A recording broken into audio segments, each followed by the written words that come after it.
আসসালামু আলাইকুম ভিউয়ার্স, কেমন আছেন? আশা করি সবাই ভালো আছেন। আজকে আমি আপনাদের মাঝে একটি ঝগড়া হওয়ার তাবিজ নিয়ে আসলাম, বিচ্ছেদের লজ্জাতুন্নেসার। এই তাবিজটা দিয়ে আপনারা মারামারি, কাটাকাটি, ফাসাদ, যা কিছু শয়তানি বিদ্যা আপনি এটা করতে পারবেন। এটা একটি নাফরমানি বিদ্যা। এটা অরিজিনাল লজ্জাতুন্নেসার একটি রাজমোহিনী নকশা। ভাবে চিন্তে কাজগুলো করবেন। এই বিদ্যা দিয়ে যদি কাজ করেন তাহলে 1 সপ্তাহ লাগবে না, মারামারি ফাটল হয়ে যাবে। স্বামী স্ত্রী বিচ্ছেদ, প্রেমিক প্রেমিকা বিচ্ছেদ, বাবা ছেলে বা মেয়ে এর বিচ্ছেদ, বা পাড়ার দেখা গেছে 2 মহিলা খুব মিল, তাদের দুজনের মধ্যে বিচ্ছেদ, এবং এ টু জেড আপনি যাদেরকে বিচ্ছেদ করাতে চান সেটাই বিচ্ছেদ হবে। একটা হাকিমকে তার সাথে যদি বিচ্ছেদ করতে চান সেটাও হবে, বা একজন অফিসার বা স্যার একটা লোকের সাথে যদি বিচ্ছেদ করাতে চান এটাও হবে। কিন্তু এগুলো খুব একটি মানে ভালো না, মানে এটা একটা খুব খারাপ একটি জিনিস। আমি দিলাম যেটা কাজ করে যেন অন্যের ভালো হয়, নিজের ভালো হয়, আপনারা সেই জন্য আমার এই বিদ্যাটি প্রয়োগ করতে পারেন। খারাপ কাজে কখনোই প্রয়োগ করবেন না। খারাপ কাজ করলে আপনাদেরও এক সময় খারাপ আসবে। তার আগে বলি, যারা আমার চ্যানেলটি এখনও পর্যন্ত সাবস্ক্রাইব করেন নাই অবশ্যই চ্যানেলটি সাবস্ক্রাইব করবেন, লাইক, কমেন্ট এবং বন্ধুদের কাছে কমপক্ষে 20টা শেয়ার করে দেবেন। আমার কাছে অনুমতি নিয়ে তারপরে এই বিদ্যায় হাত দিবেন, নইলে কোনো কাজ হবে না।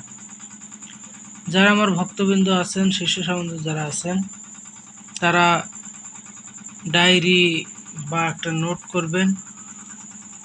এই বিদ্যাগুলো আপনারা লিখবেন, লিখে রেখে দেবেন, ইনশাল্লাহ কাজ হবে। ভিউয়ার্স, আসুন আমরা কিভাবে এই বিদ্যাটি প্রয়োগ করব সেটা জেনে নিই। চোক্তার পাতায় লিখে চোক্তার শিকড় দিয়ে চলাচল, তারপরে ঘরের অগ্নিকোণে এবং চিতায় গাড়লে ঝগড়া হয়। আমি সংক্ষেপে লিখে দিছি, কিন্তু কিভাবে আপনারা কাজগুলো করবেন আমি কিন্তু ক্লিয়ারলি বলে দেব। আর যারা এই নিয়ে আপনারা মানে পণ্ডিত, তারা অবশ্যই আমার সংক্ষেপে এই লেখাটা কিন্তু আগের দিনেই বুঝে গেছেন। তা আসুন প্রথম থেকে আবার বলি। তার আগে এটা বলি, যখন নকশাটি লিখবেন শনি মঙ্গলবারে কিন্তু আপনাদের লেখা লাগবে। অমাবস্যা, পূর্ণিমা, চন্দ্র, সূর্যগ্রহণের সময় সাদা কাগজে লিখবেন না, ঠিক আছে?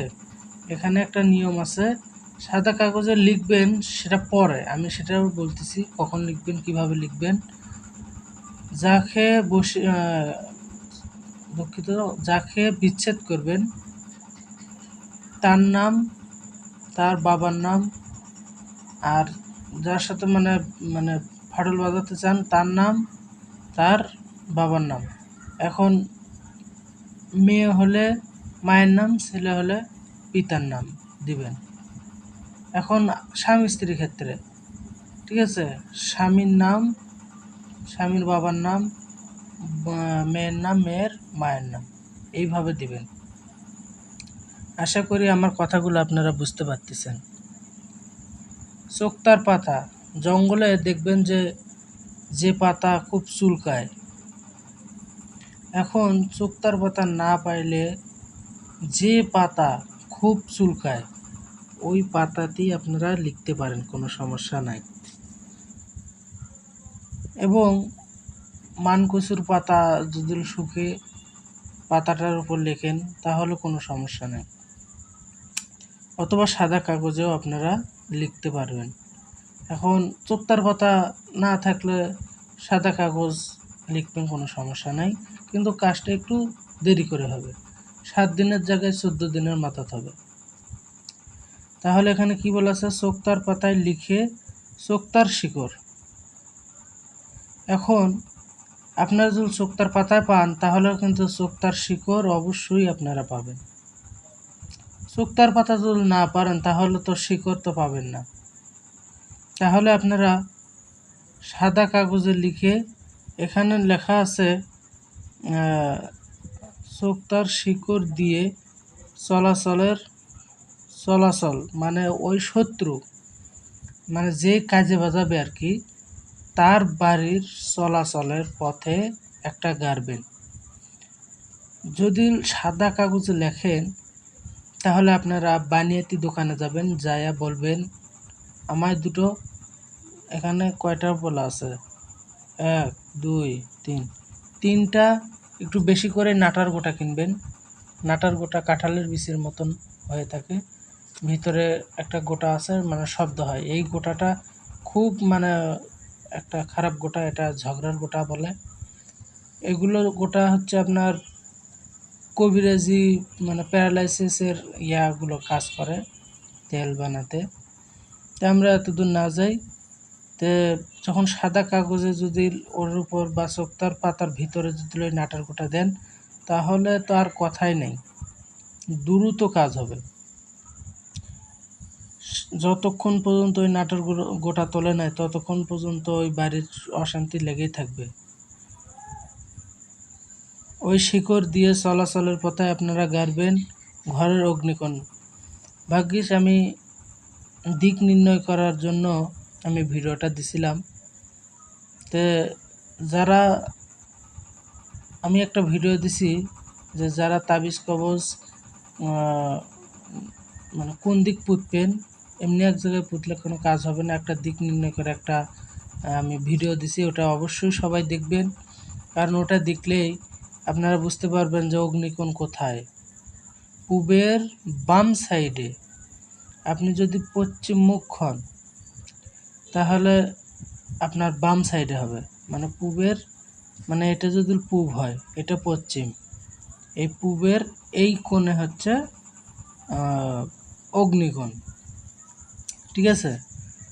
তো সেই অগ্নিকোণে গাড়বেন এবং সীতায় একটা গাড়বেন। আমি সীতার ভিডিও একটা দিছি যে কোথায় আপনার তাবিজ কবজ গাড়বেন, কিভাবে মাটি নেবেন, কিভাবে কয়লা নেবেন, তার একটা ভিডিও দিছি। তো ওই ভিডিওটা আপনারা দেখবেন যে সীতার মাঝখানে এখন তো সরকারিভাবে সীতা পাকা করে, তো আপনার সীতার এখানে কিন্তু মাটি থাকে, ওই মাটিতে গাড়বেন। অথবা এখানে একটা ড্রেন থাকে যা ওই সীতাটা ধুয়ে কয়লা বয়লা সব ওই ড্রেন দিয়ে ফেলে দেয়, তো আপনারা এখানেও গাড়তে পারেন, কোনো সমস্যা নেই। মানে পৃথিবীর মধ্যে যত বিচ্ছেদ আছে এত কিছু লেখা লাগবে না। এই নকশা, এটা কিন্তু অরিজিনাল কুফুরি নকশা, লজ্জাতুন্নেসার। আপনারা একটু খেয়াল করে নকশাটা দেখেন তাহলে আপনাদের লিখতে সুবিধা হবে। যেভাবে দেওয়া আছে ওইভাবেই আপনারা লিখবেন, এই নকশার কোনো ভুল নাই, একবার গুলির মতন কাজ। এই কাজটা করেই দেখুন, এটা স্বামী স্ত্রীর ক্ষেত্রেও এটা করতে পারবেন। একটা মনে করেন আমার বউ নিয়ে গেছে একজনে, আমি যদি ডাইরেক্ট বশীকরণ করি কোনো কাম হবে না, ঠিক আছে, কারণ তাদের মধ্যে বিচ্ছেদ করে দেওয়া লাগবে। বিচ্ছেদ করে দিয়ে তারপরে বশীকরণ চালান বা খাওয়ানো বশীকরণ, এগুলো একটার পর একটা কাজগুলো করবেন, ইনশাল্লাহ কাজ হবে। গায়ে যদি তাবিজ বন্ধ করা থাকে তাহলে গায়ের তাবিজটা কাটিয়ে দিন, ঠিক আছে। এই গায়ের তাবিজ কাটার একটি ভিডিও আমি অনেকটাই দিয়েছি, অনেক ভিডিওর মধ্যে দিছি। তো ওই ভিডিও দেখলে আপনারা বুঝতে পারবেন। তো ইনশাল্লাহ আশা করি সবাই বুঝতে পারছেন, না বুঝলে কমেন্টে জানাবেন। তো সবাই ভালো থাকেন, সুস্থ থাকেন, আল্লাহ হাফেজ, আসসালামু আলাইকুম।